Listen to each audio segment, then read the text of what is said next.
History of Persia is a Hopful Media podcast production. This holiday season, give yourself the gift of quick, easy, flavorful, and nutritious meals. Factor is America's #1 ready-to-eat meal delivery service, and they can help you eat well for breakfast, lunch, and dinner. Factor meals are chef-prepared, dietitian-approved, and delivered to your door, ready to eat. So you can save time and stay healthy while staying on top of all your holiday responsibilities. Cross meal prepping off your to-do list with 35-plus fresh, never-frozen meals that are hot and ready in just 2 minutes. Factor offers options to fit your lifestyle and preferences, whether it's calorie smart, vegan and veggie, or their protein plus option.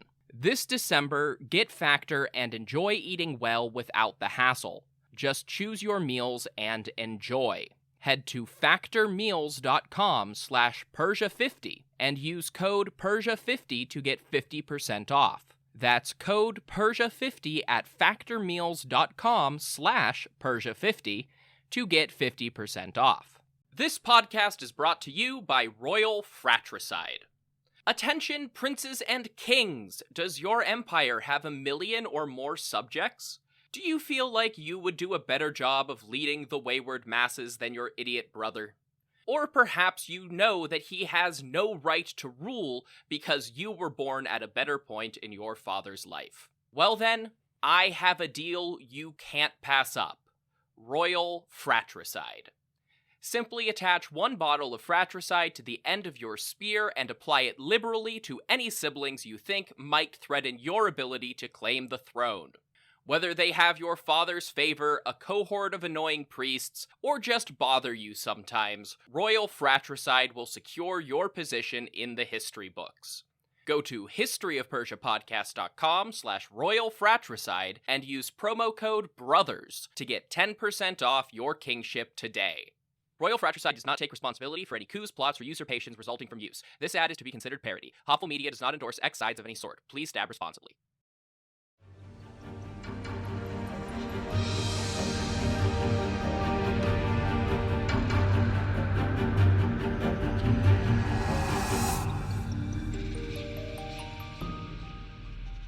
Hello everyone, welcome to the History of Persia. I'm Trevor Cully, and this is episode 108, Dr. Alexander's Levant of Horrors.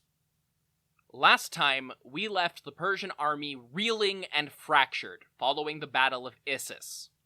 Darius III, King of Kings, was sent fleeing through northern Syria, abandoning his war chest and his own family in Sokoi as Alexander the Great and his Macedonian invaders prepared to continue the campaign of 333 south through Syria and the Levant, making their way toward Egypt. By now, every pillar of Persian dominance in western Anatolia has crumbled, and the Macedonians are on track to completely occupy the Western Empire. The first order of business for Alexander after the Battle of Issus was going to Sokoi, which had simply been relinquished along with the upper echelon of Persian royalty. Immediately following the battle, Parmenion and a detachment of Hittite cavalry raced to the Syrian city to secure their prize, wealth the likes of which they had scarcely seen before, and the nominal owners of that wealth, the entire family of Darius III. If it seems weird to take the royal family on campaign, you're right, but think about Darius's domestic position for a moment. Persian internal politics hadn't come to a halt just because there was a war. Darius was still semi-legitimate at best, holding the throne because it was a bad time for anybody to risk challenging him. He had no adult sons, no viable plans for succession, and 2 young, unmarried daughters.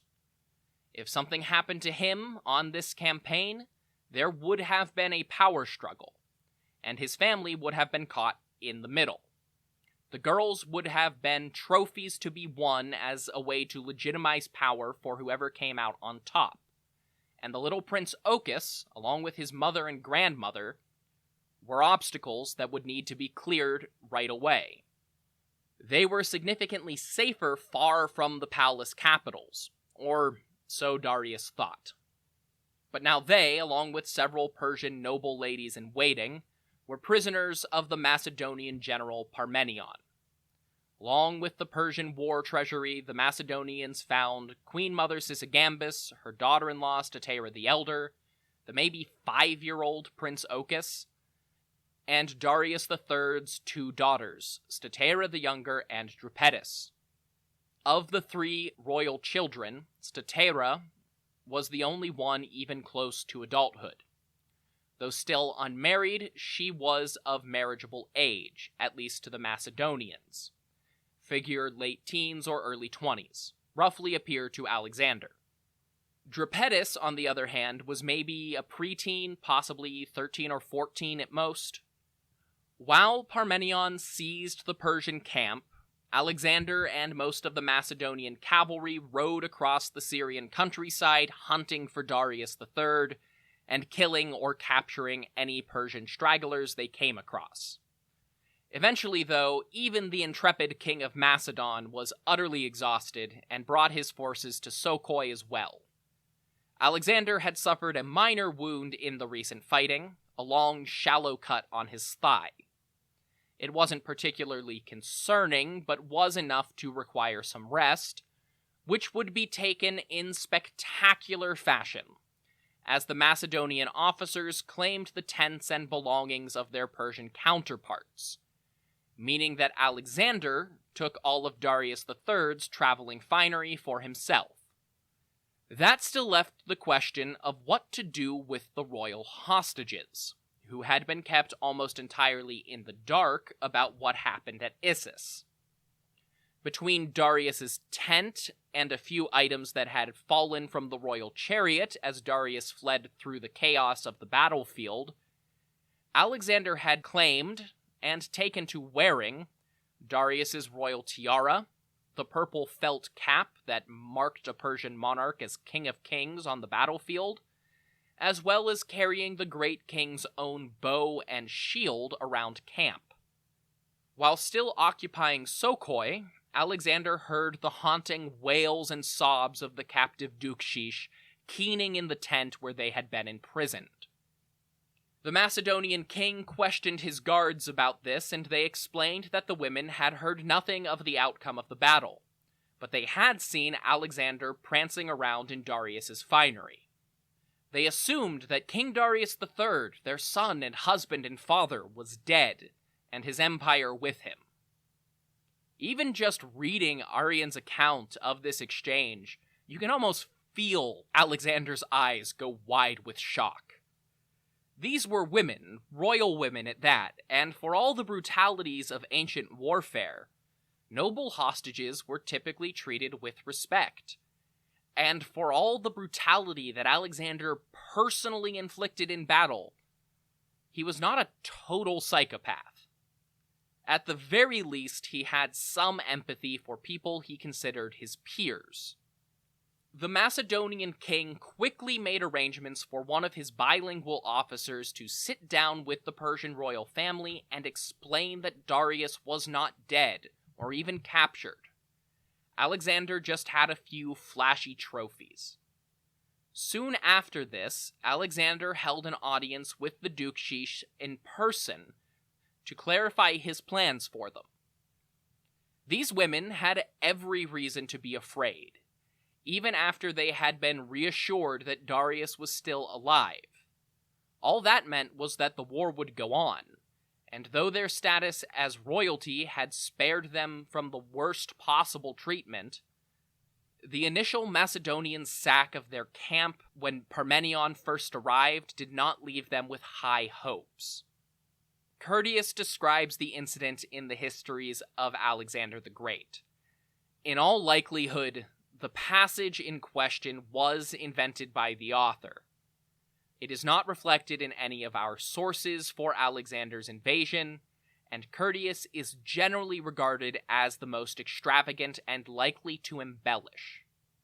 However, his description does appear to be an accurate portrayal of the general torment that women, especially noble women, underwent when their camp or city was captured by an invading army.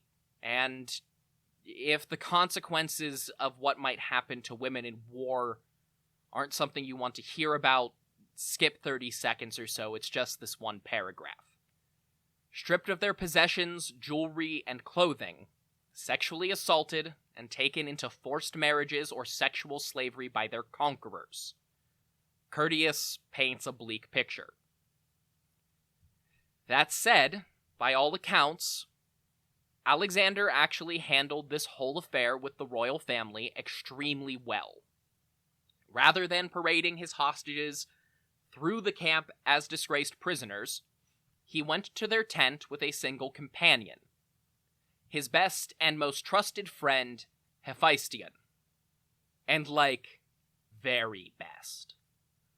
When they entered, Queen Mother Sysigambis attempted to put her best foot forward and observe all the honors due to a conquering king, dropping to her knees and prostrating herself before the king's taller, better-looking best friend as her attendants looked on in horror, desperately gesturing and mouthing words to the Queen Mother that she had just bowed down to some random Macedonian officer. Some royals, Cyrus the Younger for instance, would have taken immense and violent offense at this embarrassment. Alexander laughed it off, and when Sysigambis realized her mistake and profusely apologized, he called the elder woman mother, as both a sign of respect and an assertion that, regardless of anything else, he was taking her son's place as the greatest ruler in Asia. The king played off the etymology of his own name, Alexandros, a portmanteau of Alexo, meaning I defend, and andros, the Greek word for man. Hephaestion, too, was an Alexander, or more accurately, an Alexandrone, a defender of men, as he was one of Alexander's personal guards.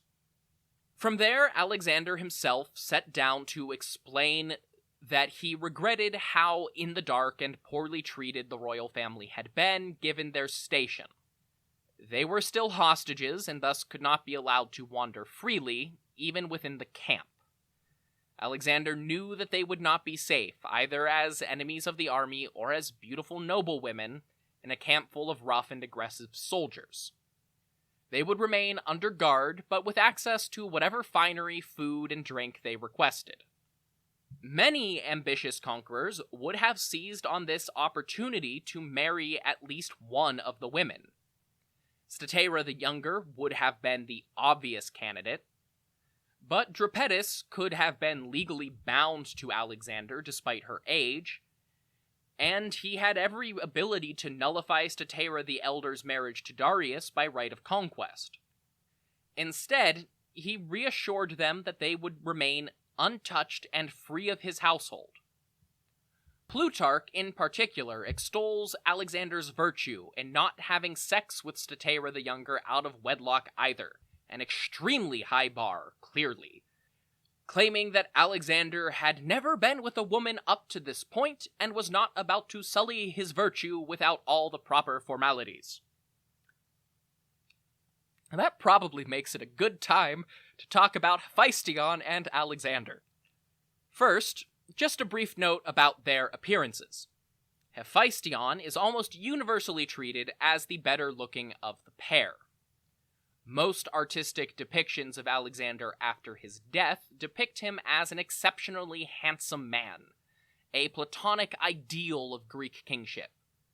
However, written descriptions and one bust thought to be a copy of a contemporary statue present the Macedonian conqueror as a burly, stout warrior with a short, wide face and a square, bordering on blocky jawline. He was by no means ugly, but he's not the borderline angelic princeling seen in a lot of later artwork. More importantly, if Alexander wanted to avoid having sex with women before marriage, it was probably good for him that Hephaestion was a man. Interpretations range from homosexual lovers to mutually closeted lovers to just really good friends. But remember, this is ancient Greece. There was no taboo on homosexual relationships, especially for young men. The ancient authors only rarely describe such relationships in explicitly romantic terms, as they would for heterosexual unions, but the descriptions of Alexander and Hephaestion are very consistent with more explicitly homosexual relationships in Greek literature. Was Alexander gay? Maybe. Who the hell knows? It seems highly likely that he was attracted to men, and it took a long time before he did much to signal that he had interest in a woman outside of his royal responsibility to produce an heir. But making clear judgments on modern definitions of sexual orientation is impossible. The final stipulation, added by Alexander in his meeting with the royal women, must have been something about Prince Ochus. The little prince of Persia is only mentioned by Curtius, and does not appear after this meeting. Given everything else, it seems highly unlikely that anything negative was made explicit at the time. More plausibly, Alexander said that Ochus would be taken into his own care and sent to Macedon as a ward of the Argead royal family. But this is the last time we hear about him in any of our sources. The only likely conclusion is that Alexander eventually had this kid killed. But if you prefer, you can imagine that Ochus was discreetly adopted, that he grew up to be a normal, happy, laughing child, that grew further to become a normal, fairly contented adult, tending old horses, perhaps, or breeding tropical fish. By the time Alexander met with the royal women, winter was coming fast. But as the next campaign would take the army south through Syria and the Levantine coast, Alexander chose to move on despite harsher weather. It certainly wouldn't get as cold or snowy as it did in Macedon or the Anatolian highlands. That meant it was time to split the army again. Alexander would move through Syria, taking towns and small cities by force or accepting their surrender along the coast, while Parmenion and a picked detachment of Hetairoi would race to secure specific targets, starting with Damascus. The current satrap of Assyria was probably at Issus as well, along with many of his troops. We can easily make this assumption because Darius's last major stop before encamping at Sokoi was the Syrian city and provincial capital, where he left his war chest and non-combatant, non-royal camp followers, including various noblewomen from his officers' families. Curtius also records that a satrap of Darius, described as Hyparch of Damascus, raced to the city ahead of Parmenion with a small contingent of soldiers. This was presumably the satrap of Assyria. Though not named in any of our sources, he may have been Cophon, son of satrap Artabazus II, the Pharnakid satrap who had once rebelled against Artaxerxes III, but had since returned to a position as an advisor in Darius's court. This Cophon is at least described by Arrian as the man charged with guarding the Persian treasury in Damascus. So if you combine the two sources, satrap Cophon of Assyria. Several sources make a vague reference to Parmenion also being charged with capturing the remainder of the Persian navy first, but precise details of that mission are not explained. Arrian at least provides some information about the final dissolution of the Achaemenids' Aegean fleet. After the Macedonian navy spent most of 333 hunting them down in small detachments, Pharnabazus III, theoretically satrap of Hellespontine Phrygia, was holding out with his remaining ships on the island of Chios, entertaining the Spartan king Agis III, who had come in secret to try and regain Pharnabazus' support for a Greek uprising against Macedon. With Alexander preoccupied in Cilicia, they had dispatched some of their forces under the Persian admiral Autophrodates to blockade Halicarnassus and disrupt Alexander's supply lines, but they could not realistically hope to retake the city. When news of the Persian defeat at Issus spread, the navy began to disintegrate. The petty kings of Cyprus and the northern Phoenician cities were preparing to surrender, as were many of the Greek islands still under Persian control, and the ships they sent to support Pharnabazus began peeling away. Pharnabazus himself attempted to flee Chios and join Autophrodates at sea outside of Halicarnassus, but he was intercepted by the Macedonian fleet, defeated, and captured along with his household. The Persian navy was effectively dissolved. But Pharnabazus himself did manage to escape from the Macedonians once they reached the mainland, and smuggled himself to the island of Kos, where he spent most of the next decade in hiding. The rest of his family, however, were taken to join the other hostages in the Macedonian baggage train. So Parmenion went to Damascus. While en route, he captured a messenger sent out by Coffin to call for reinforcements. Parmenion wanted to use this messenger as a guide as they passed through unfamiliar territory, but he slipped away from his guards and fled back to Damascus to warn the governor of the impending Macedonian attack. Without a guide, and with the knowledge that the Persians would be prepared for his arrival, Parmenion had to proceed cautiously. When he came near Damascus, the Macedonian scouts must have been utterly baffled by the scene outside the city.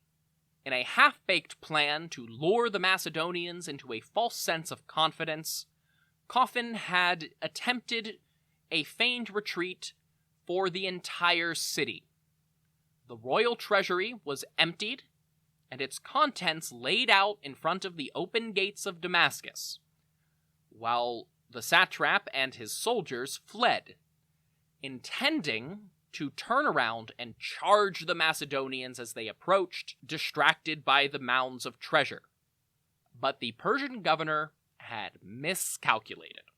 His apparent abandonment sparked chaos in and around Damascus. The people of the city, seeing small mountains of money, jewels, and finery piled up outside the gates and a foreign invader bearing down on them, with their supposed protectors fleeing away, did a combination of two things.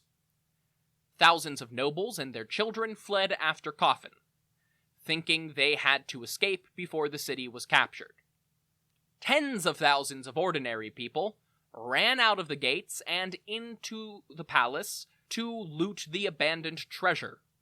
Now, with a mounting tail of non-combatants behind them and even more people flooding into the plain that was supposed to be his battlefield, Coffin's forces were functionally immobilized and their feigned retreat became an actual retreat.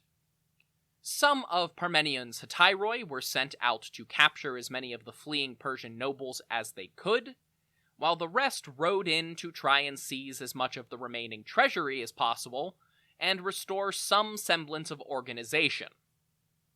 They probably had to argue with a lot of people who claimed finders keepers on big bags of gold, but there was no fighting. The captured notables who never made it to Coffin reads like a who's who of almost random nobility from recent Persian history. They found Atossa, the sister wife of Artaxerxes III, who had been somewhere between honorary royal wife and political hostage since her husband's assassination, alongside 3 of her unmarried daughters. they found the wives and sons of Darius III's brother Axothres. They also found the wives of Artabazus the Pharnacid and his son Pharnabazus, who was still at large with the navy. They found 3 daughters of the recently deceased Mentor of Rhodes, as well as his brother's widow and her youngest son. Most importantly, they found Mentor's widow, also his niece, Barsine, and a whole host of Greek ambassadors sent to try and secure Persian funds for revolt against Macedon. They were all taken as hostages, and the Greek ambassadors as traitors. But Barsine, in particular, was sent to Alexander. Once upon a time, when she had been living in exile at the Macedonian court, and before she married her uncle Mentor, Philip II had attempted to arrange a marriage between Alexander and Barsine, but the Perso-Rhodian family was allowed to return to Persian territory before anything came of it. According to Curtius, Alexander ordered Barsine's guards away one night after she was captured and had sex with her. Whether this was supposed to be an assault or rekindling an old flame is not made clear by the author, but historians are skeptical of it either way. It just doesn't make sense with Alexander's treatment of other noble hostages or general disposition towards sex and marriage on every other occasion. The only evidence in support of this, once again known only from Curtius, is that Barsine later claimed that her son, Heracles, named for the Greek hero god, was Alexander's bastard son. Some historians even doubt that Heracles existed in the first place, but if he did, the whole sordid tale seems more like Barsine made a bid for power through a son conveniently born out of wedlock around the right time.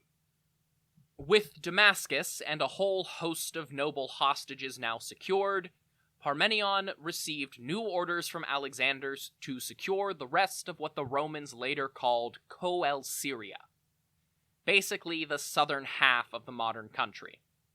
Meanwhile, Alexander was sweeping along the coast of modern Syria and northern Lebanon, accepting surrender after surrender.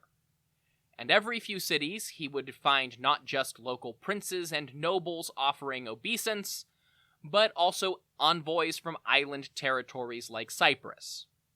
One by one, they pledged their new allegiances to King Alexander. Eventually, the conqueror reached the Phoenician city of Merat, modern Amrit in Syria. Like their northern neighbors, the Marathians surrendered without a fight. But while he was in the city, Alexander received a letter from Darius III. Arrian and Curtius disagree on the exact content of the letter. Curtius claims that Darius referred to himself as king, but not Alexander, while Arrian supposedly transcribed the letter with the phrase, "Darius the king asks of Alexander the king." It is possible that both are correct, but the exact detail of the original letter was lost in translation over time. It would be standard procedure for Darius to describe himself with one of the traditional Persian titles, like Great King or King of Kings, but call Alexander just King. More importantly, though, the rest of the letter made Alexander chafe. Quote from Arrian. Philip and Artaxerxes III were on terms of friendship and alliance, but upon the accession of Artaxerxes' son Arses, that's Artaxerxes IV, Philip was guilty of unprovoked aggression against him, which is objectively true. Now, since Darius's reign began, Alexander has sent no representative to his court to confirm the former friendship and alliance between the two kingdoms. On the contrary, he has crossed into Asia with his armed forces and done much damage to the Persians. For this reason, Darius took the field in defense of his country and of his ancestral throne. The issue of the battle was as some god willed, and now Darius the king asks of Alexander the king to restore from captivity his wife, his mother, and his children, and he is willing to make friends with him and be his ally. For this reason, he urges Alexander to send to him, in company with Menescus and Arsamas, who have brought this request, representatives of his own, in order that proper guarantees may be exchanged. Alexander wrote a long, ranty reply, but he made his intentions quite clear.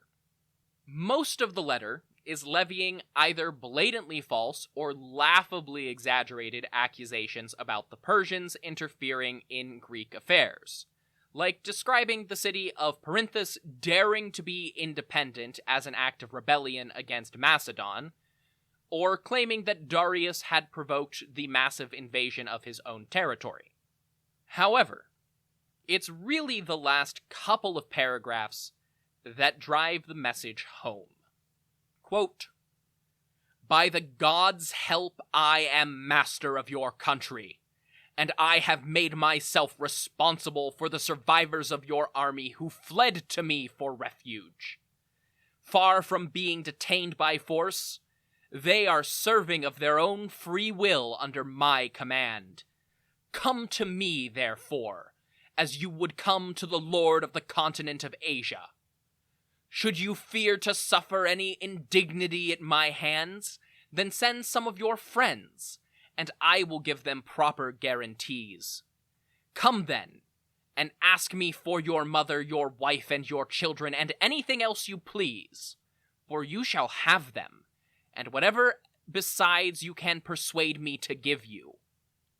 And in the future, let any communication you wish to make with me be addressed to the King of all Asia. Do not write to me as an equal. Everything you possess is now mine.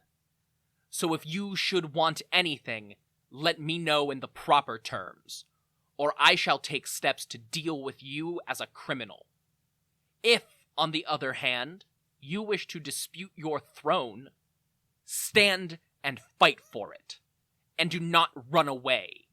Wherever you may hide yourself, be sure I shall seek you out." Alexander was making it very clear that he no longer saw the Persian Empire as an indefatigable titan in the east, but as a lesser power that had already been beaten and hadn't realized it yet. Understandably, Darius did not immediately issue a counter-response. Instead, settled in at Babylon for the foreseeable future, he sent out the call once again to raise a royal army, this time summoning all available forces and prominent generals, even if it meant weakening their other frontiers. Nothing could possibly be as much of an emergency as not only a wildly successful invasion, but the leader of that invasion claiming dominion over the whole empire. This letter also yields the most grandiose title claimed by Alexander III, King of all Asia. And I sort of wonder if Darius even understood what his rival was saying when the letter was first read to him. It is an exceptionally Greek view of Alexander's claim. Asia was Greek terminology. In fact, the whole idea of continents was mostly a Greek innovation. To the Persians, and most other inhabitants of so-called Asia, there was just the known world, and its various subdivisions. The Greeks were the ones who divided that up into Europe, aka everything north and west of Greece, Libya, aka Africa, and Asia. The word Asia probably derives from a Bronze Age city-state or tribal confederation in northwestern Anatolia, and was gradually more and more broadened by the Greeks as the Asua people themselves faded into history. By the flourishing of Greek literature in the 5th century BCE, Asia meant everything east of the Mediterranean Sea. Ancient and mythical kings are often described in that literature as the rulers of all Asia, up to some specific western boundary. They occasionally described the Achaemenids as rulers of all Asia, but it was never a Persian title. Alexander was describing himself the way a Greek would describe an Achaemenid, and in doing so accentuated his own foreignness. From Marat, Alexander continued further south, entering the Phoenician core of power, the Tripolis of Byblos, Sidon, and Tyre. Byblos surrendered without incident, as did Sidon, and the Triple Alliance's neutral headquarters known as Tripoli. From there, Alexander continued onward towards Tyre. But before we get to that particularly famous confrontation, I'm going to take a break and then talk about the rest of the Persian Empire, and the former Persian Empire, as it were.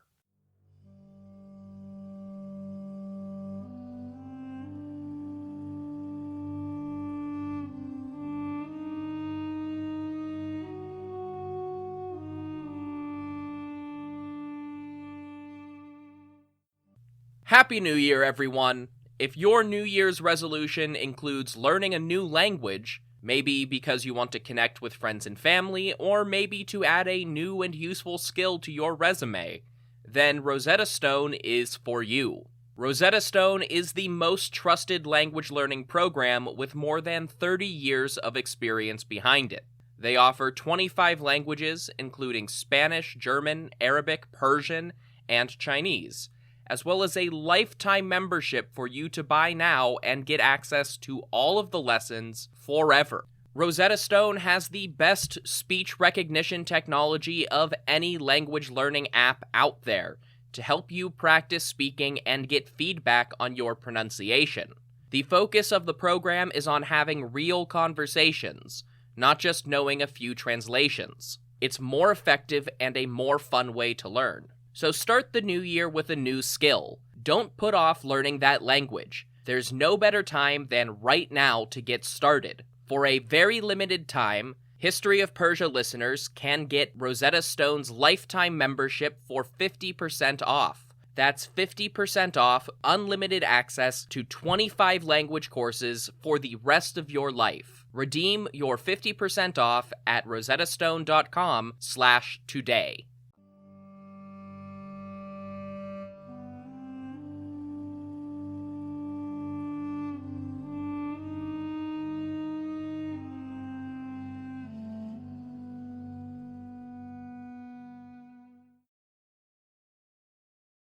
So, altogether, too many histories of this period just follow the Macedonian king around as he marched from place to place and expanded his territory. It gives the impression that the conquered regions just rolled over and gave up. Not so. Admittedly, many of the details for resistance to the Macedonian conquest in this period come from Curtius, who automatically gets additional scrutiny. But his is also the least biographical of the major narratives. He is often our major source for what was happening with Alexander's generals in other theaters, while Arrian, Diodorus, Plutarch, and the rest focus specifically on Alexander himself. Particularly, Curtius describes the resistance to Macedonian rule in Anatolia while Alexander was busy in the Levant, a collection of Persian nobles and generals formerly based in the Anatolian satrapies that had survived the defeat of Issus had rallied together, possibly still in unconquered Bithynia, to try and retake their lost territory. Alexander had left Antigonus Monophthalmos in command of the occupation forces, and although he had already sent most of the troops initially left behind to reinforce Alexander after the Battle of Issus, Antigonus still had sufficient garrisons in Anatolia to repel the would-be conquerors. Curtius says that Antigonus fought and won 3 battles, but he does not provide any additional description.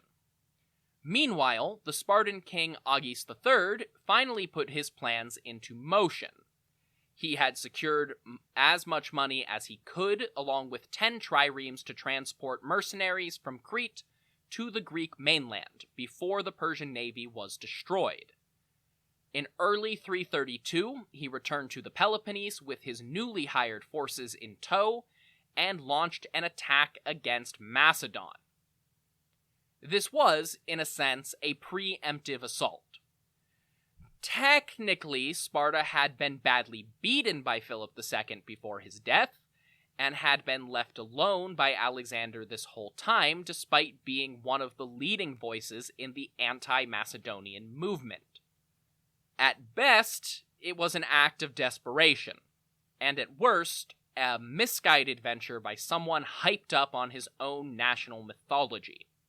Sparta was a fractured shell of what it once was, and even then, it had never truly been the military titan that the Spartans tried to present themselves as to the rest of the world. This Macedonian-Spartan war would actually run for several years, as Agis III tried to oust the Macedonian regent Antipater. The cities of Crete, initially willing to back whichever side could offer them more money, found themselves occupied, first by Macedonian garrisons, then by Sparta, then Macedon again, then Sparta, each trying to keep Cretan mercenary forces on their side. But ultimately, Agis simply ran out of manpower and money, and he too would be defeated in a devastating battle of Megalopolis, forcing Sparta to formally bow to Macedon at last. While all of this was happening, Alexander himself was quite busy. He arrived outside the city of Tyre during a festival to a local Phoenician god called Melkart, a warrior fertility god, patron deity of Tyre itself, and commonly associated with Greek Heracles, aka Hercules, supposedly an ancient ancestor of the Macedonian kings. So Alexander naturally saw this as an opportunity. He requested permission to enter the city and make sacrifices to Phoenician Heracles. If they let him in, then Tyre was signaling its surrender. If they refused, Alexander got to add religion to raw might in his justification for attacking. They refused, Alexander attacked. There was just one problem, though. Tyre was an infamously impregnable island fortress, 800 or so meters off the coast, about half a mile. It had once held out against the Neo-Babylonian king Nebuchadnezzar for 13 years. They only seem to have come over to Persia under Cyrus or Cambyses in exchange for favorable terms. They would not succumb to Macedonian aggression easily.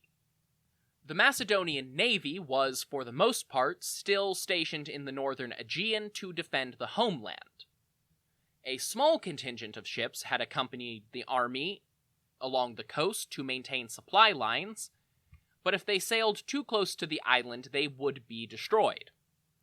Realistically, Tyre could only be taken with a combination of massive naval superiority and agents on the inside. It's a shame it was an island. If it wasn't, then you could, hypothetically, roll all the normal siege engines right up to the walls and besiege as you would any other city. Now, Tyre is still an important city in Lebanon today, and if you look up the modern city, you might notice that there is no island. But it does sit on a strangely smooth-sided sandy peninsula. That would be Alexander's fault. The Macedonian army began work on a narrow causeway to bridge the distance between the mainland and the island citadel. The initial stages were still working in the shallows that were barely deep enough for the Macedonian ships, and those were easy enough for laying stone on either side to fill in with dirt and miscellaneous debris. But as they got further out to sea, the water deepened precipitously. An almost unfathomable amount of material would be needed to fill the space between the mainland and the island. And with just the Macedonian army to work on it, the project could plausibly have taken years. But much earlier in history than Alexander, when Tyre was first founded around 2750 BCE, it had only been a city on the mainland. The occupation and construction of a defensive city on the nearby island came later, and Old Tyre, the site of the original mainland settlement, was still there, as an extension of the Tyrian economic, cultural, and political center now on the island. The Tyrian soldiers had abandoned the old city immediately when Alexander arrived, meaning the Macedonians just sort of walked in and claimed it. As the causeway deepened, Alexander ordered his men to ravage the old city. The populace was enslaved and forced to demolish their old homes, all but completely destroying the mainland city to use the wreckage as filler for Alexander's causeway. The inhabitants of Old Tyre were put to work hauling stones and timber out to sea, or else hiking up into the mountains of Lebanon under Macedonian guard to fell cypress trees and bring them back to use as support beams and siege engines. As the Macedonians crept closer to the island of Tyre, they came within range of the Tyrian defenses. Arrows, catapult stones, ballistae bolts, and all manner of missile fire from strange and improvised defensive weapons came crashing down, desperately trying to dissuade the Macedonian advance, but no doubt killing many of the defenders' enslaved countrymen in the process. Alexander ordered much of the local livestock slaughtered and had their skins stretched out in massive screens to cover his slaves and soldiers alike from incoming arrows, and the causeway extended ever further out to sea. Still, the siege stretched on. Under normal circumstances, a project like this would have been impossible. The defenders' navy would have just swept in and destroyed any construction projects, slaughtering anybody working out on the finished causeway. But Tyre, along with the rest of Phoenicia, had long been the primary suppliers of ships to the Persian navy. Now, Macedon's relentless hunting of the Persians in the Aegean paid off in full. There simply were not enough ships left to attack the causeway, and when they tried, using grappling arms and hooks normally meant for boarding enemy ships to pull apart the Macedonian constructions, they were chased off by siege engines that Alexander had stationed along the already completed bridge. As they came closer, towers and parapets were constructed on the causeway as well, allowing Macedonian archers with oxybeles crossbows and ballistae to fire back at the Tyrian defenders or any ships that came within range. In a futile effort to stop the oncoming storm, the Tyrians sent some of their fighting men down the coast, with the remaining ships to put in and come up behind the Macedonian line. They were nominally successful, raiding the Macedonian work teams and attacking the soldiers moving debris from Old Tyre, but this raid in force was hardly an army on par with the tens of thousands of invaders.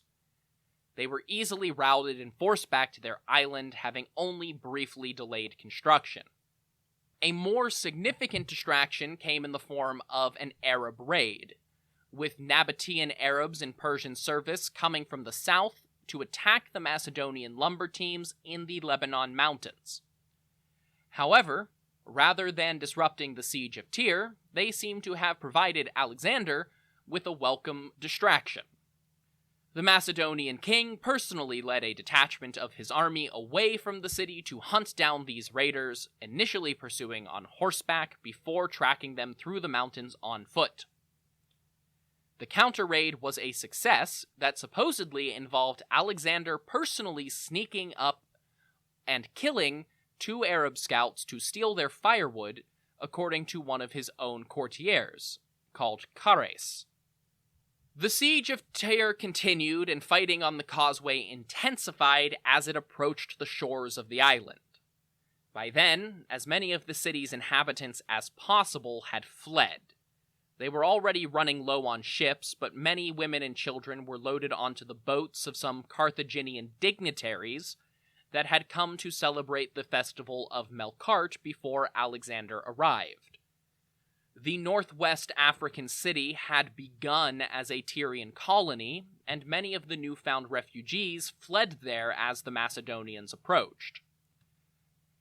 Initially, the defenders were able to halt the advance not far from their shores by throwing burning timbers and pitch down onto the Macedonian siege towers and the causeway, sending it up in flames. They simply couldn't bridge that final gap between the causeway and the island, and every time they tried, the Tyrians would light it on fire. So Alexander recalled all but the soldiers stationed on the causeway defenses, and had the enslaved citizens of the old cities start expanding the causeway from the mainland all the way back out to the island, making the entire thing wider and capable of supporting more defensive towers. When the expansion project reached as far as the original, there were now enough Macedonian defenses to effectively suppress any Tyrian attempts to throw flaming debris over the walls. So finally, in July of 332, a full 7 months after the siege began, the causeway was complete, and Alexander made preparations to assault Tyre in earnest. Siege engines were readied to roll down the causeway and crack through the walls. The Macedonian soldiers behind them, with Alexander himself leading the way, prepared to charge through the first available breach. And, just to spit in the Tyrian face, the former shipyards of the Persian Empire were turned against the last Phoenician holdouts. Ships from Cyprus and other northern Phoenician cities like Sidon arrived, not to assist their former allies, but to join Macedon. They had to wait 3 days for favorable conditions at sea for the newly arrived ships to be effective, but when fair weather came, Tyre fell.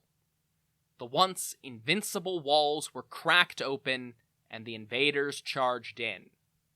The city was pillaged and razed to the ground.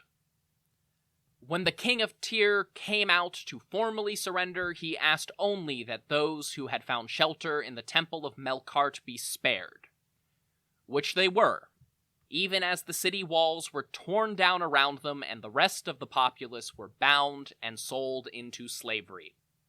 Tyre, of course, would be rebuilt, but Alexander's causeway would forever link it to the mainland, and generations would pass before they were allowed any sort of defensive fortifications again. One of the most well-defended cities of antiquity had fallen forever. Today, Alexander's causeway still stands as a lasting monument, or scar, to his victory, depending on which view you want to take.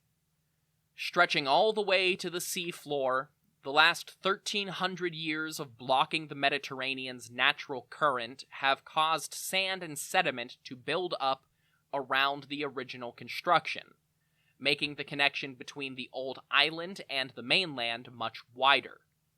You can see a map depicting this on historyofpersiapodcast.com.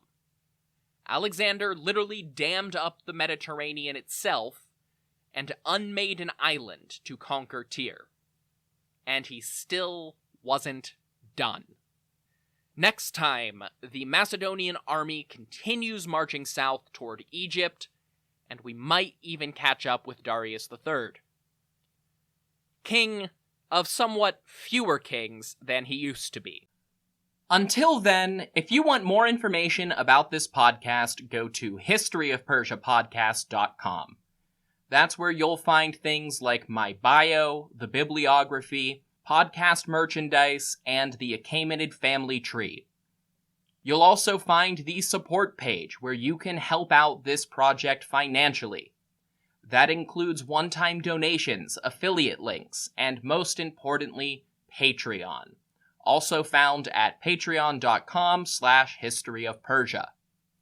Patreon offers a monthly subscription where you get access to things like bonus episodes, merchandise, discounts, ad-free listening, and reading recommendations.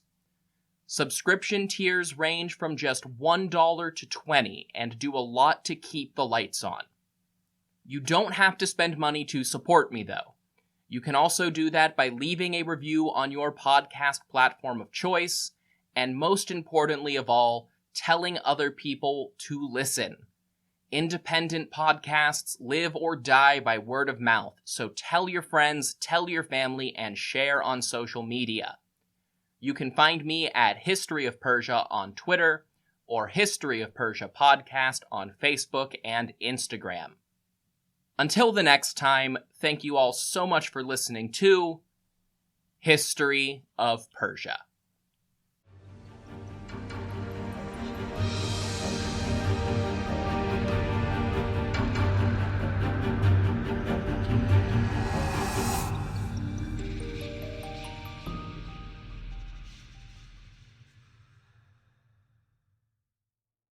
This podcast is brought to you by Royal Fratricide.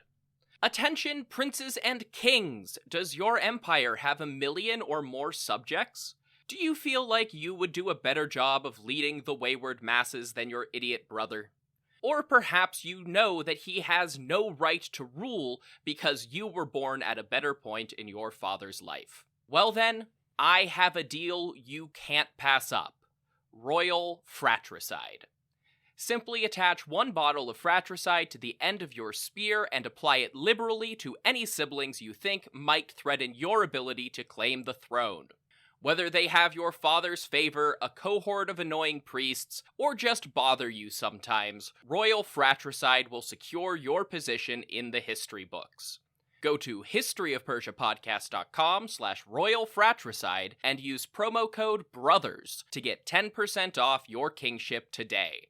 Royal Fratricide does not take responsibility for any coups, plots, or usurpations resulting from use. This ad is to be considered parody. Hopeful Media does not endorse X sides of any sort. Please stab responsibly.